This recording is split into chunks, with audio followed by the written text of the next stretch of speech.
vosotros como de malhechores, glorifiquen a Dios en el día de la lamentación, al considerar vuestras buenas obras. ¿Quiénes son vosotros? Los creyentes. Aquellas personas para quien Cristo es precioso. Personas escogidas por Dios, santificadas por Dios, que han alcanzado la misericordia de Dios. Personas que se reconocen como peregrinos en este mundo. Van de paso, no somos de aquí. He decidido irme del mundo, dice el himno. Personas que hacen el bien. En el último pasaje, capítulo 4, versículo 1. Capítulo 4, versículo 1. Puesto que Cristo ha padecido por nosotros en la carne, vosotros también armaos del mismo pensamiento, pues quien ha padecido en la carne terminó con el pecado, para no vivir el tiempo que resta en la carne conforme a las concupiscencias de los hombres, sino conforme a la voluntad de Dios. Baste ya el tiempo pasado para haber hecho lo que agrada a los gentiles, andando en lascivias, concupiscencias, embriagueces, orgías, disipación y abominables idolatrías. A eso les parece cosa extraña que vosotros no corráis con ellos en el mismo desenfreno de disolución y os ultrajan. Pero ellos se dan cuenta de que está preparado para juzgar a los vivos y a los muertos. ¿Quiénes son vosotros? Personas que habían estado en la borrachera. Personas que habían estado en las lascivias, en las orgías y esas cosas tan feas de idolatría. Personas muy pecadoras. Pero Dios había tenido misericordia de ellos. Amén. Se habían arrepentido. Ya no andaban en esos desenfrenos. Habían creído en Cristo como el Salvador. Entonces, ya espero que aquí quien explique bien. Espero que nadie me entienda. La promesa de nuestro texto, 1 Pedro 5:7, el vosotros, no es para cualquier persona. Y escucha bien. No es para cualquier persona que diga acepto a Cristo y ya. No es para cualquier persona que viene a la iglesia y se bautiza y ya. No. Escucha bien, por favor. Repetir una oración no te salva. Bautizarte no te salva. No. Tenemos que nacer de nuevo. Amén. El Espíritu Santo tiene que cambiar nuestro corazón. Tiene que convencernos de nuestros pecados de tal manera que nos arrepintamos y corramos a Cristo, busquemos la salvación de Dios y creamos realmente qué precioso es Cristo. Vino al mundo el Hijo de Dios y dio su sangre por mí. Y en esa gratitud y esa apreciación de Cristo queremos agradarle a Él y queremos ser santo, porque Él es santo. Muy importante esto. Entonces, no es aquí que es cualquier persona. No es aquí una persona muy buena. Eran hombres terribles, graves los pecados que habían cometido. Eran personas como nosotros, es lo que quiero decir. Todo creyente. Nuestro texto se refiere a todos los creyentes. No los apóstoles y supermisioneros, pero todos. Y cada uno de nosotros, desde el niño en la fe hasta el anciano en la fe. Todos los verdaderos creyentes. Y ese es el punto. La promesa es para vosotros, los que creéis. Nos queremos arrepentir. Estamos buscando a Dios y perseverando en hacer, tratando de agradar. Es para nosotros esta promesa. Muy bien. Ya sabemos a quién se refiere el versículo. Ya sabemos quién es Él y quién es vosotros. Ahora sí, vamos a estudiar la primera frase. Es lo que vamos a estudiar esta mañana nada más. Y mediante esta tarde vamos a continuar con la segunda frase. Oye, la primera frase dice, echando toda vuestra ansiedad sobre Él. Hay quienes dicen que el apóstol Pedro está citando el Salmo 55:22. Muy probablemente, el Salmo 55:22 dice, echa sobre Jehová tu carga y Él te sustentará, no dejará para siempre caído el justo. Precioso también ese versículo. Echa sobre Jehová tu carga. Puede ser que el apóstol se refiere y cita ese salmo. Las palabras se parecen mucho. El consejo es el mismo. Echa sobre Jehová tu carga, tu ansiedad, tu preocupación. Ahora, echar aquí es la palabra que mencionan los dos textos. Y suena algo ruda, y no es. Pero nos da la idea.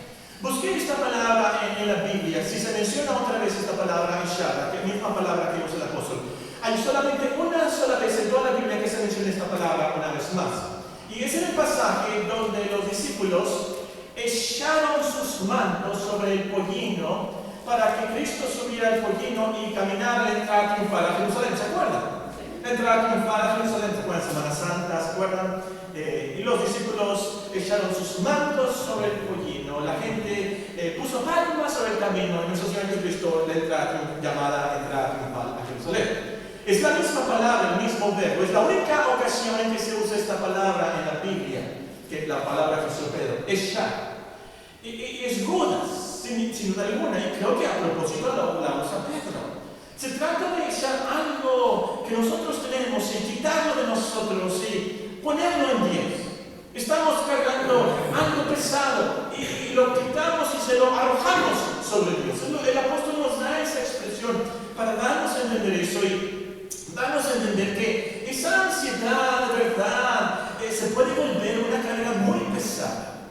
Cargas, para usar las palabras de Hebreos 12, que es como un peso que nos asedia y no nos deja correr la carrera que tenemos por delante. Y puede ser así también, entre paréntesis, tenemos por delante el 2014, pero tenemos ese peso.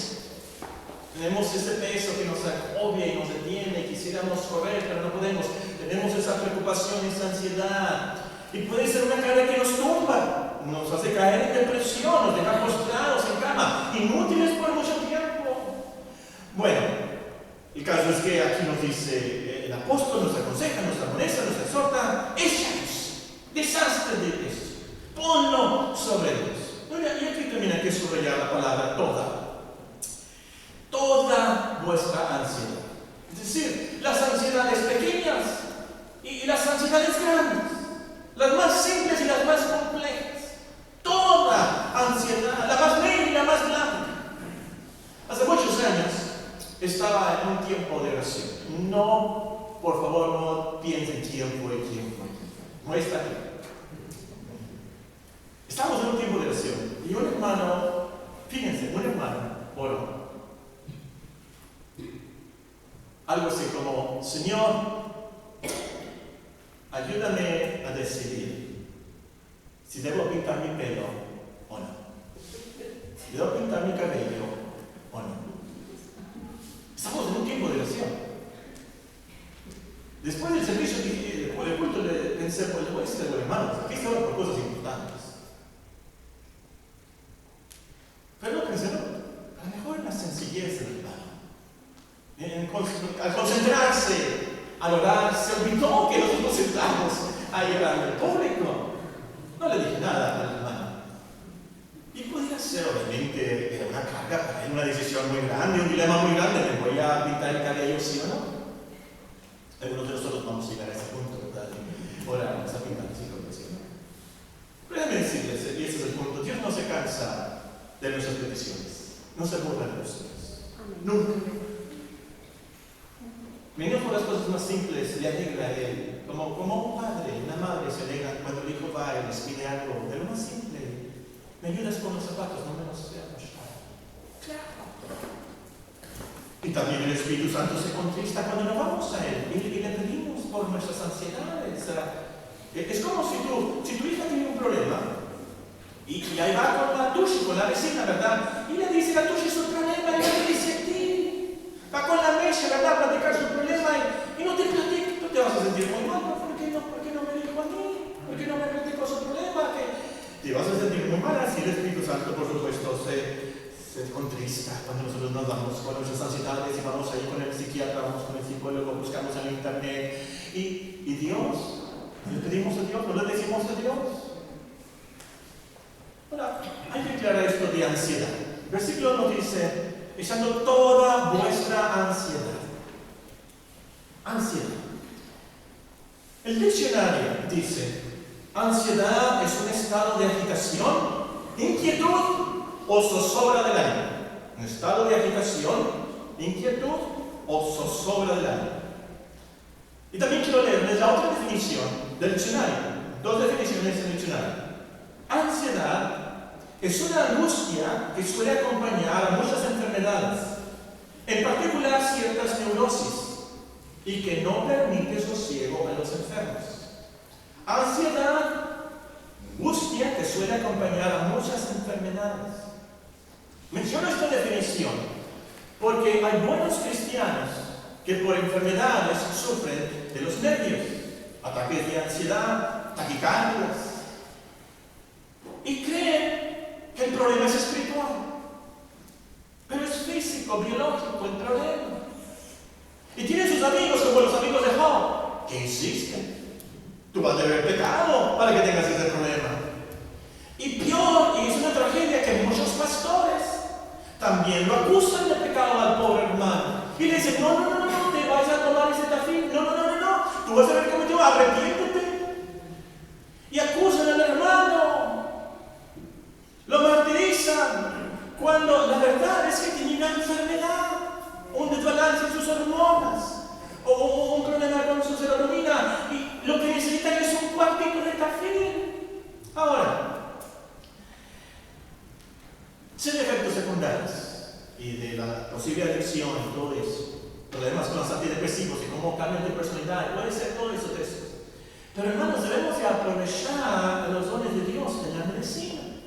Amén, hermano Palafox, hermano. Pablo, ¿dónde está Pablo? A ver, ¿dónde está Vanessa? Amén. Otro médico. Debemos de aprovechar los dones de Dios. Por supuesto, el teletilla o algo toma, ¿verdad? Es un problema físico, no es un problema espiritual. Y debemos tener cuidado porque muchas veces puede ser que tengamos amigos como los amigos de Job, nuestra propia conciencia, o el diablo mismo nos está atacando diciendo esto es un problema espiritual. Y ahí estás tú sin poder dormir, sin poder funcionar, y la depresión y cayendo más abajo, porque el problema es físico, no es espiritual. Muy bien. Pues tenemos ejemplos en la Biblia de esto. Curiosamente, en la historia de Ezequías, no sé si ustedes se acuerdan que Ezequías iba a morir, el profeta le dice, te vas a morir, ¿te acuerdas? Y él pidió, oró, y Dios le dio, ¿cuántos años más? 15, ¿se acuerdan? ¿Qué hizo el profeta? ¿Qué dijo que se hiciera? Que le pusieran la medicina de sus tiempos. ¿Cuál era la medicina de sus tiempos? Una compresa de hígado, no. Una compresa de higos. A lo mejor hay algo en eso, hermano. Hay una investigación médica de compresa de higos, ¿verdad? Para que son buenos. Para mí, en Santiago también, es algo enfermo entre vosotros. Llamen a los ancianos que oren por él. Pero únjalo con el aceite medicinal. Ahí están las dos cosas. Bueno, el punto es, hermanos, hay que checar si tu ansiedad tiene causas médicas. Pero volviendo al texto, dice echando toda vuestra ansiedad. Ansiedad en original es la misma palabra que el Señor usa explicando la parábola del sembrador, y nos dice, la semilla que cayó entre espinos. Estos son los que oyen, pero yéndose son ahogados por los afanes de la misma palabra.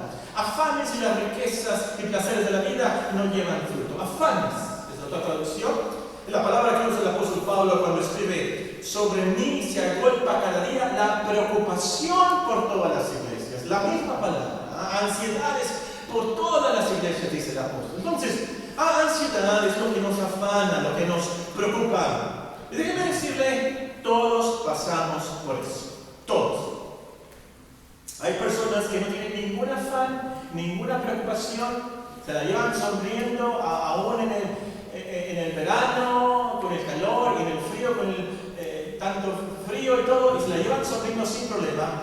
Esas personas están en un edificio aquí al final del boulevard que se llama Cruz del Norte. Nada de problemas, nada así. Eso me gustaría estar ahí. Mi punto es, todos los demás, las personas normales, vamos a tener ansiedad, algún tipo de preocupación, algo que nos va a causar temor, miedo, tristeza, mucha angustia. A veces van a ser afanes necios, a veces van a ser ansiedades falsas, preocupaciones falsas, pero ahí están. Y el problema comenzó, ¿saben dónde? En el paraíso. Cuando Adán y Eva cayeron y pecaron, ahí comenzaron las ansiedades. Adán y Eva, el pecado original que nosotros tenemos por ellos, y nuestros propios pecados, todo eso causa ansiedad, la conciencia, el corazón nos causa preocupación, temores por el pecado. Al último, la causa es el pecado. Último comentario sobre la palabra ansiedad.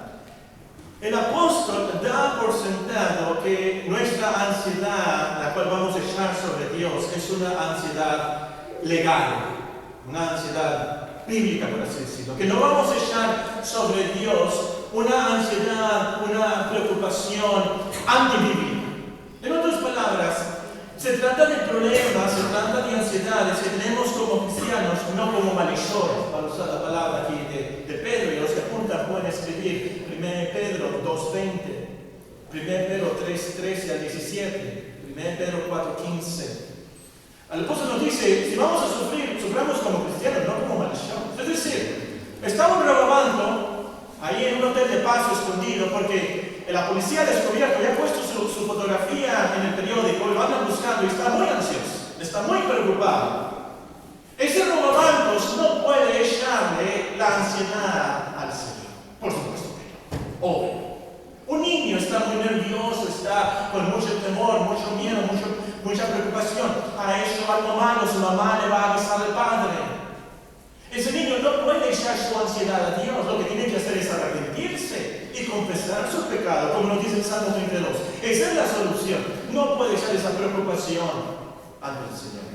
Entonces, hermanos, echando toda vuestra ansiedad sobre Él, tenemos que explicar, tenemos que investigar, tenemos que buscar en la raíz de la ansiedad y ver si no es pecaminosa.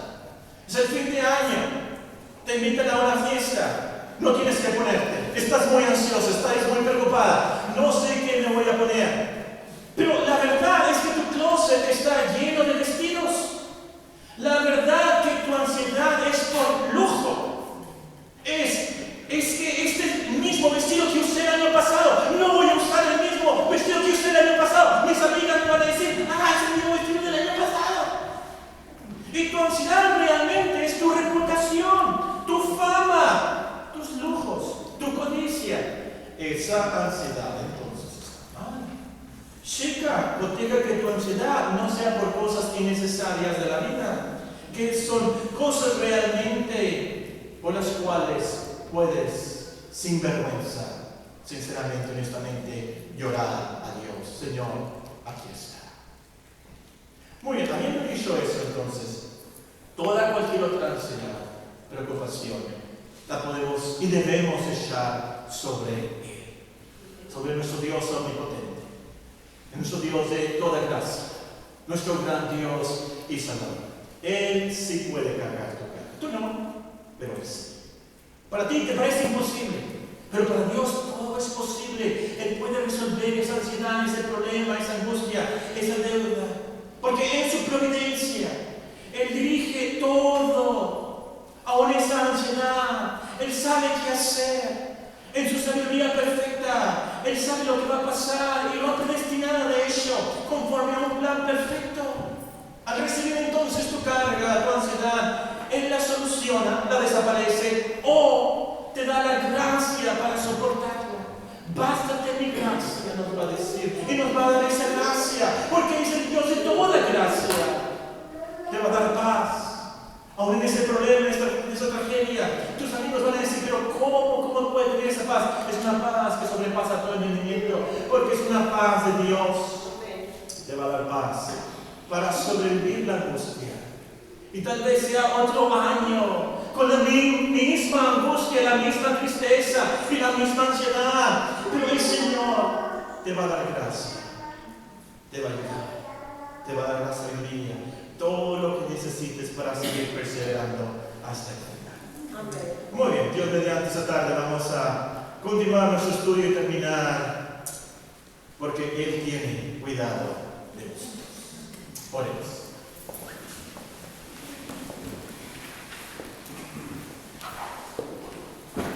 Diga a nuestro hermano Moisés a la torre si es tan amable de quien nos hacemos. Bendito Dios y Padre Celestial, te damos gracias, Señor, porque grandes y fieles son tus promesas.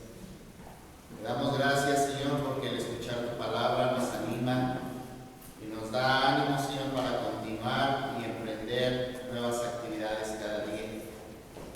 En el nombre de Jesús te damos gracias y te pedimos que tu palabra quede sellada en nuestra mente y en nuestro corazón y podamos ver, Señor, tu gloria sea la que